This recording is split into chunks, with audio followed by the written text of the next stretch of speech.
আসসালামু আলাইকুম। সবাই কেমন আছেন? আশা করছি সবাই ভালো আছেন, অনেক বেশি ভালো আছেন। আজকে আমি আপনাদের দেখাবো যে কিভাবে চুড়ি তৈরি করে। আমি চুড়ির বেসগুলো আগেও তৈরি করে নিয়েছি। যেহেতু আমি একটা চিকন চুড়ি তৈরি করব, সেজন্য আমি বেসটা চিকন করে বানিয়ে নিয়েছি। হাতের কাছে যদি আপনাদের এরকম কাঁচপুঁতি বা 11 বা 13 পুঁতি থাকে, চাইলে কিন্তু আপনারাই এসব এত সুন্দর সুন্দর চুড়ি কিন্তু বানিয়ে নিতে পারবেন, কোনো সমস্যা নেই।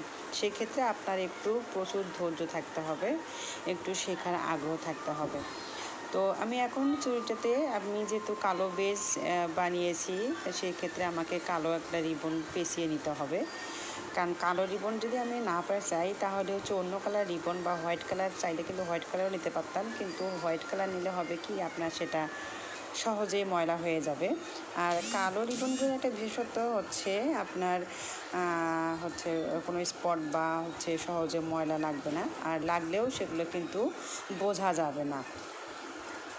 তো এভাবে আমি দুটো চুড়িতে রিবন পেঁচিয়ে নিয়েছি। তারপরে আমি চুড়ির উপরে এখন বেসটা লাগিয়ে নেব।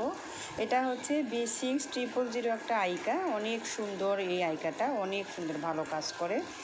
আর আমি যদি বেসগুলো লাগিয়ে নেই, এগুলো কিন্তু শুকানোর পর আপনার কখনোই উঠবে না, ভিজানোর পরেও কিন্তু উঠবে না।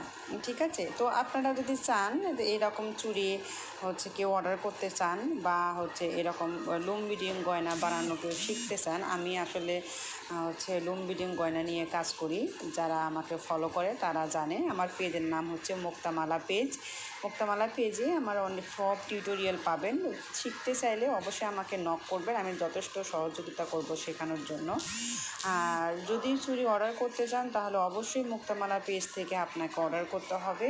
সেখানে প্রোডাক্টের ছবি দিয়ে আপনাকে ইনবক্স করতে হবে। আমরা সারা বাংলাদেশে ডেলিভারি দিয়ে থাকি। সবাই ভালো থাকবেন। আসসালামু আলাইকুম।